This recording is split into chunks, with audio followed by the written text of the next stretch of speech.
नमस्कार मित्रों, आप देख रहे हैं यूपी किरण न्यूज खबर। जनपद अयोध्या से सिद्धपीठ हनुमानगढ़ी में नई परंपरा की होगी शुरुआत। अक्षय तृतीया को होगा ऐतिहासिक दिन। खबर जनपद अयोध्या से। आइए देखिए, सुनते हैं क्या कह हमने रहे हैं पहले भी महान दीदी। कहा है कि ये एक हनुमानगढ़ी की ऐतिहासिक यात्रा होगी, जिसके साक्षी हमारे यहाँ बैठे हुए हैं निर्वाणी यानी के श्रीमान मुरलीदास जी, श्रीमान राजेश दास जी, हमारे संकट मोचन सेना के राष्ट्रीय अध्यक्ष जी। हम लोग इसके लिए, चूंकि हनुमानगढ़ी जहाँ जुड़ जाती है किसी भी शब्द में, सिद्धपीठ हनुमानगढ़ी के, वो भी गद्दी नसीन जो 52 बीघे के अंदर रह के अपनी तपस्या और अर्चना पूजन करते हैं, लेकिन हनुमान जी के ही प्रेरणा से उनको ये हुआ, इसकी बातें चल रही थी। इसलिए पूरी हनुमानगढ़ी इतनी तत्परता से लगी हुई है, ये जुलूस ऐसा ऐतिहासिकता दर्ज कराए ताकि लोग याद करें कि हाँ, गद्दी नसीन जी कैसे निकलते हैं, उनकी कैसे सारी व्यवस्था होती, शाही जुलूस कैसे निकलता है। ये बहुत लोग अभी चर्चा कर रहे थे, बहुत लोगों ने कभी देखा ही नहीं इस तरह से। इसलिए उनकी भव्यता के लिए हम लोग पूरा प्रयास कर रहे हैं और पूरी तैयारी कर रहे हैं। सारे जनमानस, सारे व्यापारीगण, व्यापारियों नेताओं से भी हुआ, अभी यहाँ तक कि जो हमारे यहाँ के गुरु ग्रंथी वाले हैं ब्रह्मकुंड के, उनसे भी हो रहा।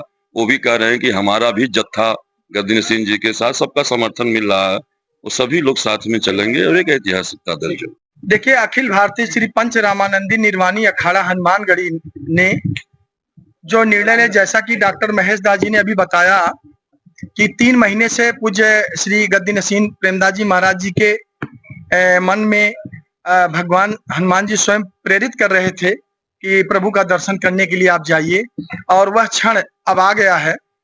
और हमारा जो अखाड़ा है, अखाड़े ने निर्णय लिया है कि पूज्य श्री गद्दी नसीन जी को हम लोग और पूरी निशान छड़ी और जितने भी महंत चारों और सरपंच और जितने भी पंच हैं और व्यापारी बंधु हैं, सदगृहस्थ हैं, सभी वो हजारों की संख्या में रहेंगे।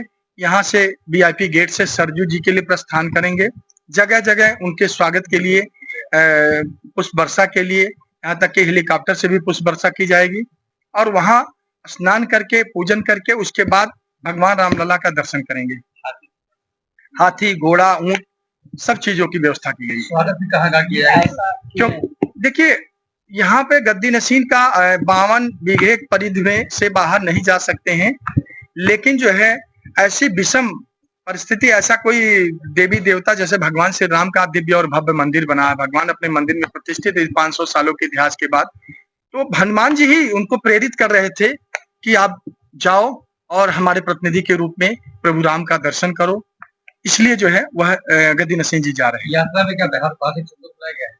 यात्रा में देखिए अयोध्या और हाँ, बहुत से संतों को बुलाया गया, बहुत से सदगृहस्थ भी आ रहे हैं। उसमें हर्षोल्लास का विषय है ये, तो निश्चित बहुत से भक्त भी शामिल हो रहे हैं। हनुमानगढ़ी की तरफ से क्या भेंट किया जाएगा? हनुमानगढ़ी की तरफ से 56 प्रकार का भोग भगवान श्री राम के चरणों में समर्पित करेंगे पूज्य गद्दी नसीन जी महाराज, और उनके चरणों में बहुत समय तक अपना समय व्यतीत करेंगे। जी।